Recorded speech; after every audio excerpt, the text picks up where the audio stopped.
হয় নিশ্চয় কালি জিলা শিক্ষা বিষয়াগৰাকীয়ে কৈছে আমি তৎকালীনভাৱে বলবৎ হোৱাকৈ বদলি নিৰ্দেশ জাৰি কৰিছো আৰু লগে লগে আমি অন্য ঠাইৰ পৰা ইয়াতে কোনো যাতে শিক্ষাদানত যাতে কোনো ব্যাঘাত নহয় তাৰ বাবে আমি শিক্ষক অনাৰ তৎকালীনভাৱে আমি ব্যৱস্থা গ্ৰহণ কৰিম সেইবুলি তেওঁ আমাৰ আগত বক্তব্য ৰাখিছে মন্তব্য কৰিছে কিন্তু কথা হ'ল যিদিনা ঘটনাটো সংঘটিত হৈছিল সিদিনা পৰীক্ষা আছিল যদিও আগদিনা আগৰ শনিবাৰটোত পৰীক্ষা পিছুৱা বুলি ঘোষণা কৰিছিল আৰু সোমবাৰৰ দিনটোত পৰীক্ষা নাছিল পিছদিনাৰ পৰাহে আছিল কিন্তু চৰকাৰী নিৰ্দেশ অনুসৰি যেহেতু পৰীক্ষা পিছুৱা হ'ল আৰু এতিয়াও পৰীক্ষা চলা নাই বিদ্যালয়খনত আমি কালিও ইয়াৰ বিদ্যালয়খনতে আছো শিক্ষক একাংশ ছাত্ৰ ছাত্ৰী ৰাতিপুৱাৰ ভাগত আহিছিল কিন্তু ৰাতিপুৱাৰ ভাগত আহিছিল যদিও পৰিৱেশটো অনুকূল নাছিল যেহেতু এনেকুৱা এটা ঘটনা সংঘটিত হৈ গৈছে কোনো শিক্ষা গ্ৰহণ কৰাৰ কাৰণে কোনো প্ৰস্তুত নহয় আৰু তাত যথেষ্ট স্থানীয় লোকে তেতিয়াও বিদ্যালয়খনৰ ভিতৰত এক উত্তেজনা বিৰাজ কৰি এতিয়াও বিৰাজ কৰি আছে আৰু কালিও সেই পৰিৱেশ আমি দেখিছিলো বহু ৰাইজ বিদ্যালয়খনলৈ গৈছিল শিক্ষকসকলক জবাবদিহি কৰিবলৈ যেহেতু শিক্ষকসকল থকা অৱস্থাত এনেকুৱা এটা ঘটনা ঘটিছিল আৰু ইমান সময় ধৰি এখন কাজিয়া চলিছিল শিক্ষকসকলে কিয় গুৰুত্ব দিয়া নাছিল সেই কথাটো আচৰিত ইমান সময় ধৰি কাজিয়াখন চলি আছিল এগৰাকী ছাত্ৰক মৰিয়াই মাৰিয়ে পেলালে কিন্তু সেই মুহূৰ্তলৈকে কোনো শিক্ষাগুৰুৱে গম নাপালেনে কোনেও নাজানিলে নে কথাটো বা আন ছাত্ৰ ছাত্ৰীসকলে যেতিয়া দেখিছিল শিক্ষকক সেই কথাখিনি ক'বলৈ কমপ্লেইন দিবলৈ তেওঁলোক যোৱা নাছিল নে কোনো গৈছিল যেতিয়া কাজিয়া লাগি আছিল দৌৰাদৌৰিকৈ কোনোবা ছাত্ৰ ছাত্ৰী গৈছিল খবৰ দিবলৈ কমন ৰুমত তেতিয়া কমন ৰুমত কেইগৰাকীমান শিক্ষক বহি আছিল আৰু অধ্যক্ষ যিগৰাকী প্ৰধান আছে বিদ্যালয়ৰ প্ৰধান তেওঁ এগৰাকী মহিলা প্ৰধান শিক্ষয়িত্ৰী গৰাকীক দৌৰি গৈ কোনোবা শিক্ষক ছাত্ৰ ছাত্ৰীয়ে কৈছিল যে বাইদেউ মাৰামাৰি লাগি আছে বহুত বেয়া হয় তেতিয়া শিক্ষয়িত্ৰী গৰাকীয়ে এটাই উত্তৰ দিছিল যে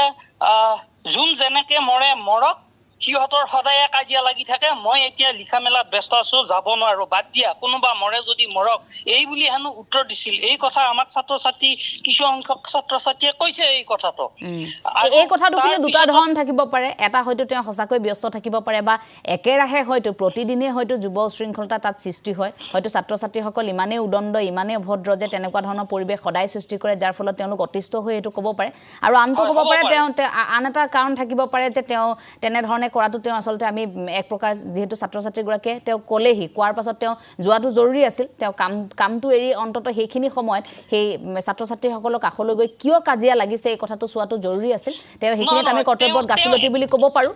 তেওঁ নিজে নগলেও বেলেগ কাৰোবাকটো পঠিয়াব পাৰিলেহেঁতেন হয় ওচৰত আৰু শিক্ষক আছিল তেতিয়া বহি আছিল কাৰণ প্ৰথম শ্ৰেণীটোৰ ক্লাছ শেষ কৰি শিক্ষকসকল কমন ৰুমলৈ আহিছিল আৰু কমন ৰুমত তেওঁলোকে বহি আছিল যেহেতু ইমান সময় বহি থকাটো এনেও উচিত নহয় কাৰণ এটা ক্লাছ শেষ হোৱাৰ পিছত আন এটা ক্লাছলৈ শিক্ষকসকল যোৱাটো নিয়ম কাৰণ তেওঁলোকক জিৰণি ল'বৰ কাৰণে কমন ৰুমত বহি আড্ডা দিবৰ কাৰণে দুপৰীয়াৰ মধ্যাহ্ন বিৰতি দিয়া হয় চৰকাৰী নিয়ম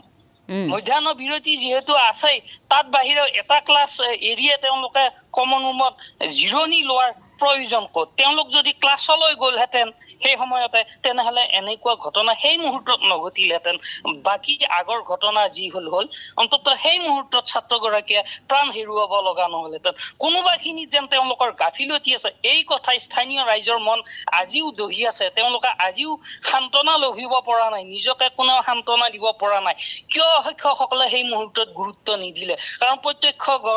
প্ৰত্যক্ষদৰ্শী ছাত্ৰ ছাত্ৰীসকলে যি কথা কৈছে ৰাইজৰ সন্মুখত সেই কথাৰ পৰা কিন্তু এটা কথা স্পষ্ট হৈছে যে শিক্ষক শিক্ষয়িত্ৰীসকলে সেই মুহূৰ্তত তাত থকা শিক্ষক শিক্ষয়িত্ৰীসকলে গুৰুত্ব দিয়া নাছিল যেতিয়া কাজিয়া লাগি আছে বুলি কৈছিল আৰু তাৰ পিছতো ঘটনাটো তেওঁলোকে গাপ দিবলৈ চেষ্টা কৰিছিল প্ৰধান শিক্ষয়িত্ৰী গৰাকীয়ে আমাৰ আগত কৈছে যে ছাত্ৰগৰাকী মৃগী বেমাৰত পৰি মৰিছে তাৰ মৃগী বেমাৰ আছে এইটো চূড়ান্ত মিছা মাতিছিল প্ৰধান শিক্ষয়িত্ৰী গৰাকীয়ে আৰু তাৰ পিছতো যেতিয়া ঘটনাটো ঘটাৰ পিছত ছাত্ৰ ছাত্ৰীসকলক এই ঘটনাৰ বিষয়ে ৰাইজক নকবলৈ কৈছিল যে এতিয়া একো ক'ব নালাগে, কিছু সময় আমি অপেক্ষা কৰো, সি হয়তো ভাল হ'ব পাৰে, এই বুলি গৰম তেলেৰে মালিচ কৰিছিল। বিদ্যালয়ৰ পৰা নি তেল মালিচ কৰি তেওঁক মানে চিকিৎসা কৰিছিল বিদ্যালয়তে। আৰু সেই মুহূৰ্ততে আমাক স্থানীয় লোকে কৈছে বিদ্যালয়খনত 3খন হেনো 4চকীয়া গাড়ীও আছিল। তেতিয়ালৈকে 3খন